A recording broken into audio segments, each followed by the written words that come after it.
This week in the Road Testament, we're going to talk about prostitution. No, we're talking about the Nurburgring. I just got back from a 3-day trip. It's not the same racetrack it was a year ago. What you mean is there's a lot more prostitution. No, I just mean that something's gone wrong at the Nurburgring, and you guys need to know about it. Well, I like saying the word prostitution. Stop. And I think what you're referring to is the prostitution of a famous brand.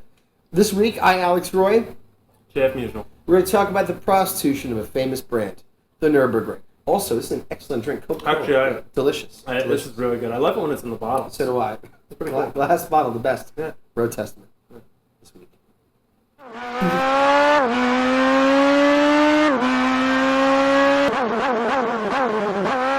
A lot of you may or may not know, the past 3 days I just spent at the Nurburgring shooting Fast Lane Daily episode 1000. We were there shooting an episode. I don't want to give it away, but... You and Derek.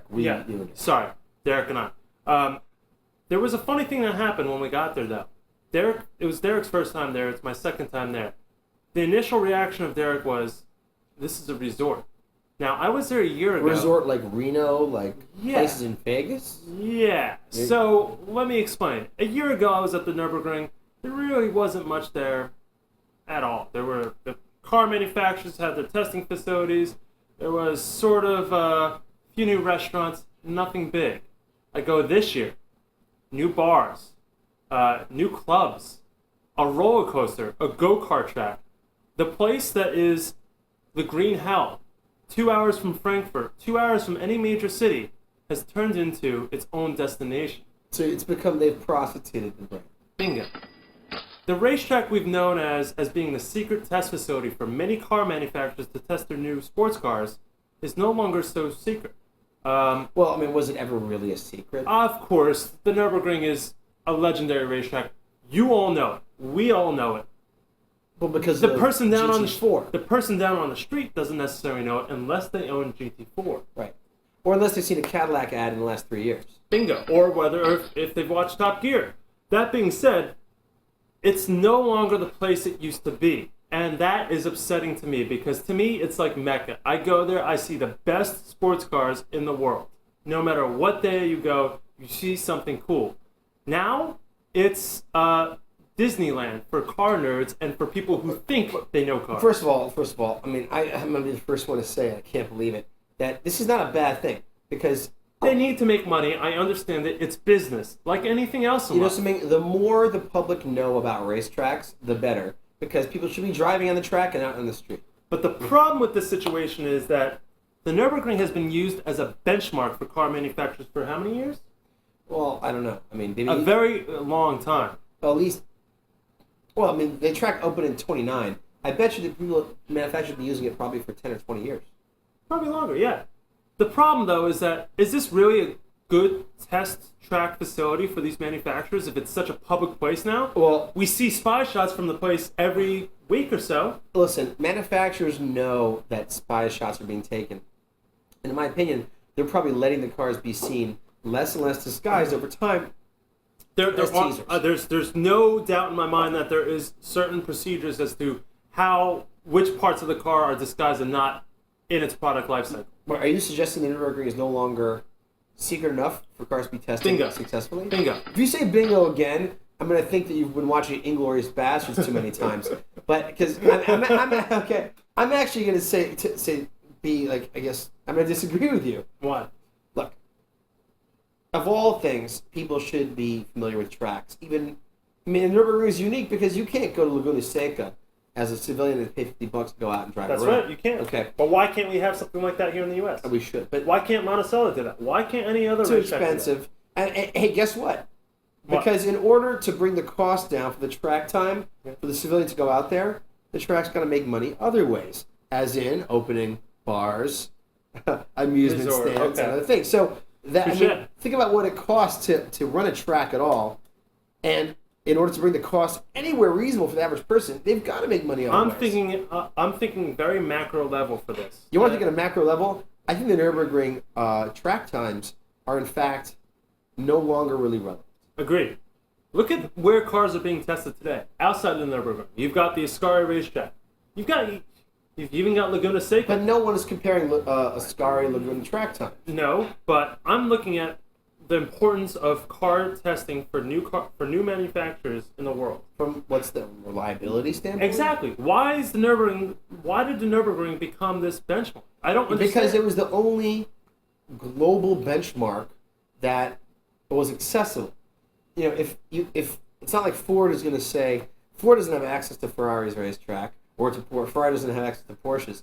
They've got their own tracks. Yeah, but if you want to be able to say your car is faster, it's only two ways you can say that: 0 to 60, and you know, with a car you bought out of the showroom for comparison. No, I get it. Or winning a race, which it has rules and other things which get in the way of comparing lap times. Le Mans is a great place to test new technology, but because you win doesn't mean the technology is better than the other guy's technology. Actually, it kind of does, because the reliability in a 24-hour race matters. You said it yourself, but there are certain cars and certain teams that have to deal with different rules and regulations from the ACO and the FIA. But just because their technology is newer and doesn't have to apply to old rules doesn't mean the technology is any better. It could mean that the other teams are restricted. I think we can fairly say that if two cars drag race and the drag race is less than a minute, you're not comparing reliability. You're comparing acceleration. Okay. But in an endurance race, you're not comparing top speed or even technology. You're comparing purely the reliability. Bingo. Okay. I agree with that. Okay, I completely agree. You're racing different things. I'm so upset that my Coke is done. Well, oh my God, what a great beverage. But what I'm getting at is, I would love to see manufacturers, compare themselves against each other in a way that's not purely based on time. When I sold hi-fi in college, in the 90s, Sony, Panasonic, all these companies always talking about wattage. Oh my God, 800 watts, 1,000 watts. But wattage does not tell the whole story. And wattage, like horsepower, doesn't tell the whole story. Yeah. Some speakers sound better than others. Yeah. It has nothing to do with the power handling capability. Yeah. That's why Ferrari doesn't always have the highest horsepower, or Porsche. Yeah. They don't have the highest horsepower output. That's not what it's about, because handling is part of the equation. Yep. So I'd love to see a comparison of car. I mean, and manufacturers will probably not agree to this. Yeah. They'll never want to compare themselves to each other unless they can control all aspects of what's going on. Bingo. It's a bingo. Yeah.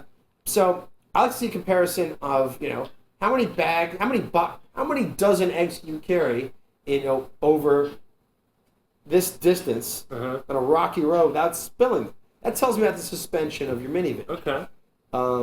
Drive on the gumball. Yeah. Brand new cars would suffer fuel pump failures because we're getting gas in 7 different time zones, 6 different time zones, and the quality of the gas would vary and clog the filters. Yeah. I like to see manufacturers be more creative about the benchmarks they use to sell their cars. That's it. I agree with that. That's it. That's actually a good place to end the show. I think we keep it very simple. It's a bingo. It's a bingo. You know what I'd love to see, and this is for the audience to come back to us. In any given city, in New York City, I know there are 2 roads that in the daytime are clogged, and I avoid. But at night, when there's no traffic, I love to drive. What are they? Well, the FDR Drive is one of them, and the other I will not mention because I want the police to come look for me. But in D.C., it's the 495 Beltway. In L.A., it's parts of the I-10. In Paris, the Périphérique. If you live in any of those cities, the manufacturer set a record of any kind on one of those roads, that would mean something to me. Because I know how long it takes to get down the West Side Highway. It's a comparison and you're Brit. And but everybody, listen, you've been to Paris? Yeah. How many laps around the Arch of Triumph? That's not a good comparison. Yeah. Send us your recommendations for great roads manufacturers could use instead of the Nurburgring. That's a great idea. As a benchmark. I like that. Yeah, and let's talk about that like 2-3 road test minutes from now. I like that. That's a bingo. That's a bingo. Where's that Coke? Next week, the road testament. Nesquik versus Starbucks. Not the Gumper Apollo. And I have no idea. That's a bingo. Next week. And that is Prostitution.